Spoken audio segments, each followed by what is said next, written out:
DC एक ऐसी automotive company है जिसने इस थार को प्लेन बोरिंग ब्लैक से थार हल्क में बदल दिया, इस वॉल्वो XC90 को एक स्पोर्ट्स कार में बदल दिया और इस होंडा अकॉर्ड को इस कबाड़ में बदल दिया। डीसी के साथ ऐसा क्या हुआ कि जो कंपनी एक डिजाइनिंग जायंट एंड जीनियस मानी जाती थी, 2021 में उस पर ताला लग गया और इसके फाउंडर दिलीप चाबड़िया को 40 करोड़ के स्कैम में जेल हो गई। तो चलिए इस कहानी को शुरू से जानते हैं। क्या आपको पता है कि डीसी डिजाइन फर्म में डीसी किस चीज के लिए स्टैंड करता है? वेल, नहीं पता तो बता दूं कि डीसी यहाँ पर एक एब्रीविएशन है इस कंपनी के फाउंडर दिलीप चाबड़िया के नाम का। दिलीप चाबड़िया ने पहले इंडिया से अपनी डिग्री कॉमर्स फील्ड में ली एंड एक दिन उन्होंने एक कार एडवर्टीजमेंट बोर्ड को देखा और सोचा why not learn designing cars. बस फिर क्या, तुरंत ही उन्होंने Pasadena US Art Center College of Designing join किया एंड अपनी पढ़ाई खत्म होने के बाद वो वापस इंडिया लौट आए एक डिजाइनर बन के, जहां पर उन्होंने 2003 में अपनी खुद की डिजाइन फर्म को खोलने के बाद अपनी पहली डिजाइन कार को डेट्रॉइट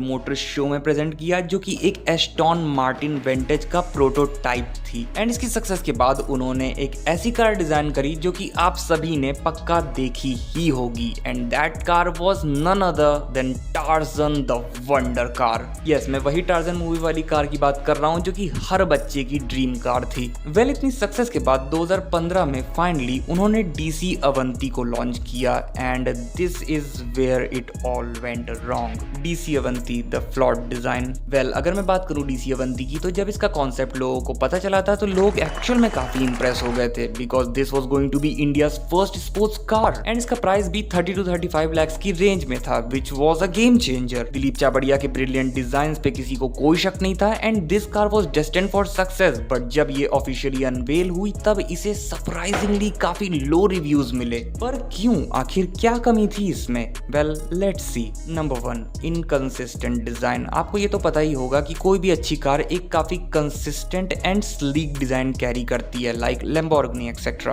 बट डीसी अवंती को अगर हम देखें तो इसमें यहाँ एक सेंटर लाइन है जो कि बिल्कुल भी कंसिस्टेंसी मेंटेन नहीं करती, बल्कि कहीं कहीं पैराबोलिक टर्न ले लेती है जो कि इसे एक रफ लुक देता है। दूसरी बात ये कि अगर आप यहाँ देखते हैं तो ऊपर का एंगल एंड नीचे का एंगल अलग है, जो कि इसे जियोमेट्रिकली काफी वियर्ड एंड इनकंसिस्टेंट बनाते हैं। Number 2, practicality. अगर हम में से कोई भी 30-35 लाख की गाड़ी लेगा तो ऑब्वियसली वो उसे daily life and day to day transportation में यूज करेगा ही, बट ऐसा लग रहा कि इस कार को बनाते वक्त डीसी ने प्रैक्टिकल अप्रोच को ध्यान में बिल्कुल रखा ही नहीं, क्योंकि इस कार का इंटीरियर कैबिनेट टोटली प्लास्टिक का बना था, जिससे चलाने वाले को काफी चीप फील मिलती थी और ऊपर से इसमें फाइबर ग्लास भी लगा हुआ था, जो कि कार की ड्यूरेबिलिटी को ओवरऑल अफेक्ट करता है एंड ये बताता है कि इसके बिल्ड पे बिल्कुल भी ध्यान नहीं दिया गया है।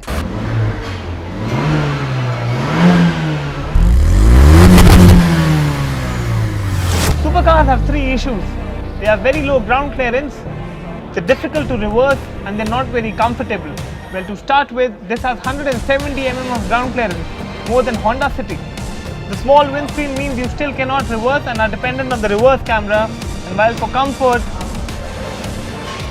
I'm a big guy, so saying that getting in and getting out of a low-slung car is not my favorite thing. Headroom में भी कई प्रॉब्लम्स के बारे में रिपोर्ट किया गया है एंड ऐसे ही काफी प्रॉब्लम्स और भी बताए गए हैं। देखो दोस्तों, जब कार चलाने की बात आती है तो ओनर स्लैश ड्राइवर अपना 99% ऑफ टाइम कार के स्टीयरिंग व्हील के पीछे ही बिताता है एंड अगर वहीं पे आप सबसे अनकंफर्टेबल रहोगे तो फिर एक स्पोर्ट्स कार लेने का आपका क्या फायदा। तीसरी चीज जो इसकी प्रैक्टिकल अप्रोच में फ्लॉ दिखाती है वो है इसकी एकदम ही बकवास एग्जॉस्ट साउंड। सालों से super cars and sports cars के ओनर्स के लिए लाउड एग्जॉस्ट साउंड एक फील गुड फीचर रहा है, बट डीसी अवंती ने अपने कस्टमर्स से ये फीचर भी छीन लिया। इसके पीछे का क्लियर रीजन डीसी अवंती का इंजन। कंपनी ने कार के प्राइस को कम रखने के लिए इसमें 2 लीटर का टर्बो चार्ज 4 सिलेंडर इंजन का यूज किया, जो कि 260 की हॉर्स पावर देता है and top speed 200 kilometre per hour देता है, जो कि अगर एक सुपर कार की साइड से देखे तो थोड़ा लो माना जाता है। Number 3, wrong marketing and industry approach. दोस्तों, इंडिया एक ऐसा देश है जहां लॉजिक नहीं बल्कि स्टोरीज पे लोग ज्यादा बिलीव करते हैं। 2020 से इतनी फिल्म्स फ्लॉप होने के बाद हमें लगा कि अब कोई भी बॉलीवुड मूवी नहीं चलेगी, but that was until Shahrukh Khan gave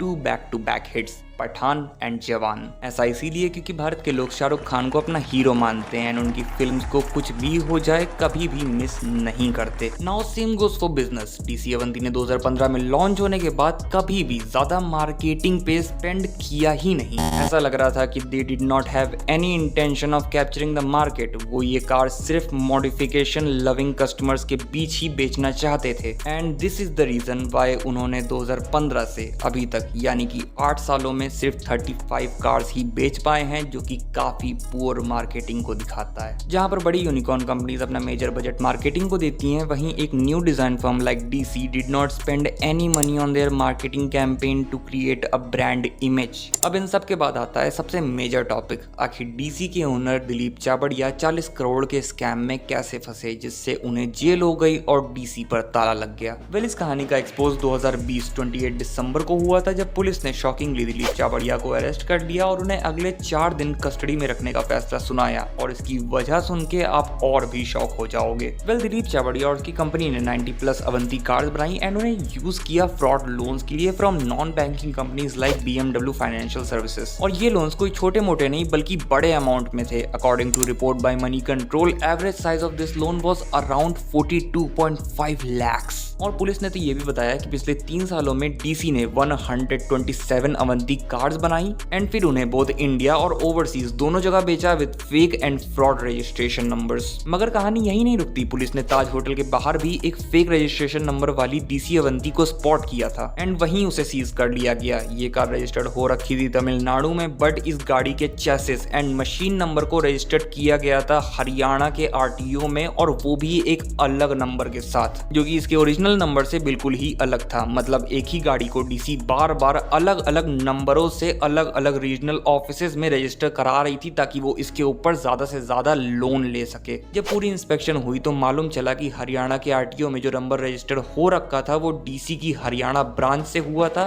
and that cleared all the doubts. अब ये ताज होटल वाली अवंती जिसकी थी, उसने दिलीप चाबड़िया के ऊपर कंप्लेन रजिस्टर करवाई एंड फिर वहीं से ये पूरा एक्सपोज क्लियर हुआ। फिर आगे जनवरी 2021 में popular comedian and TV personality Kapil Sharma ने भी दिलीप चाबड़िया और उनकी कंपनी पे केस फाइल किया because he was also scammed by him. काफी टाइम पहले उन्होंने दिलीप चाबड़िया को इस कार के लिए 5 करोड़ रुपए दिए थे, मगर जैसे ही समय बीतता गया तो दिलीप चाबड़िया ने वापस कभी भी कपिल शर्मा को रिस्पॉन्स नहीं दिया। वेल, नंबर्स को तो क्लियरली कह पाना काफी मुश्किल होगा, बट एज पर एस्टिमेशंस ये स्कैम अप्रॉक्स 40 करोड़ का था, which indeed makes it one of the biggest automobile industry scam. तो आखिर कौन लेके आएगा सुपर कार्स इन इंडिया, क्योंकि इनसे तो ना हो पाई पर महिंद्रा शायद ऐसा कर सकती है। अगर तुम्हें जानना है क्यों तो जाके ये वीडियो देखो और सब समझ जाओगे। अगर ये वीडियो पसंद आया हो तो प्लीज लाइक कर देना, कमेंट सेक्शन में बताओ कि तुम लोग आखिर किस टॉपिक के ऊपर नेक्स्ट वीडियो चाहते हो। अगर चैनल पर नए आए हो तो प्लीज सब्सक्राइब करके बेल आइकन दबा दो ताकि आगे आने वाले वीडियो से हमेशा अपडेटेड रहो। मैं मिलूंगा तुम लोगों से नेक्स्ट वीडियो में, तब तक लिए बाय बाय टाटा।